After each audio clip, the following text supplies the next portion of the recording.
hairstyle just with a standard ponytail, and then I'm taking some ribbon. These are probably about 3 to 4 feet long each, and I folded them exactly in half, and then I'm going to thread this through the top of the ponytail.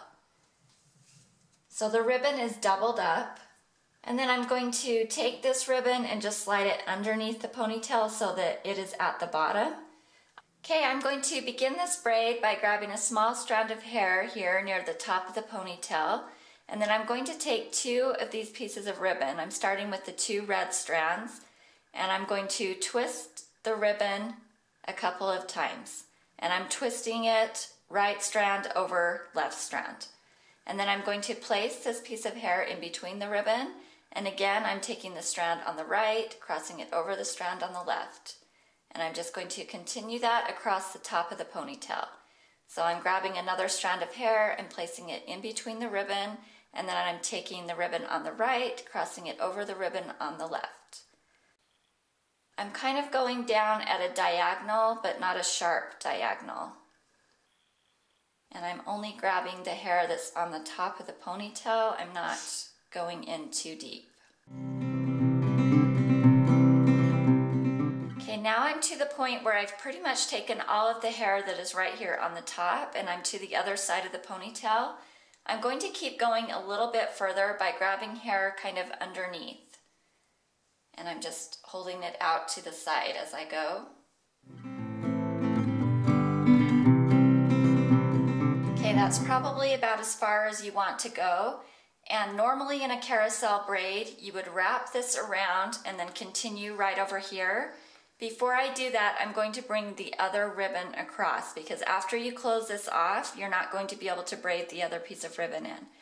So I'm just going to take this ribbon and twist it down a little bit so that it will not come out. And then she is going to hold this for me while I work on the other side. So I'm going to do the exact same thing with this white ribbon. I'm just grabbing the strand that I brought through at the top, through the red. Again, I'm going to twist this a couple of times and then just start the braid. And I'm just bringing this down right underneath the red ribbon.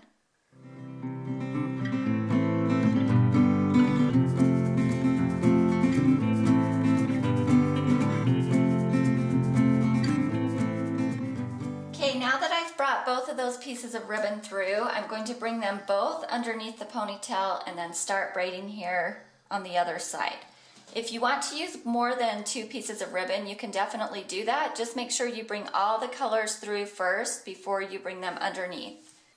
So again, I'm going to have her hold this white ribbon here while I work on the red. And then it's just the same thing all the way down. You want to just grab a piece here on the side and then start with the braid.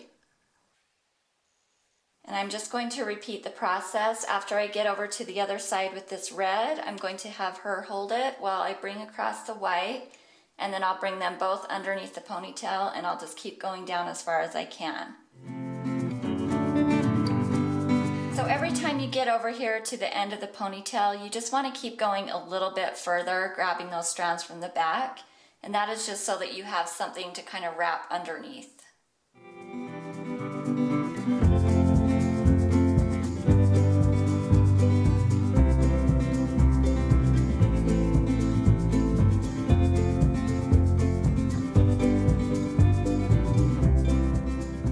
Obviously you can go down as far as you want with this, but when you get to the point where you decide you want to stop, just take the ribbons and bring them underneath the ponytail and then add a clear rubber band here on the back. I'm just grabbing a section of hair at the back of the ponytail to tie that in with.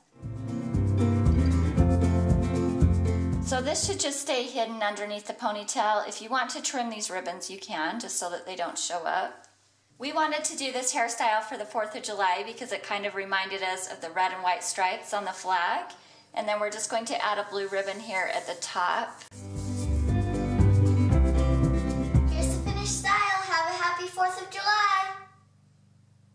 One more option you could do with this is to make it a bun. And to do that, I'm just taking it and wrapping it around itself. And then when I get here to the ends, I'm just going to twist them up and tuck them underneath there. And then you can bobby pin that into place.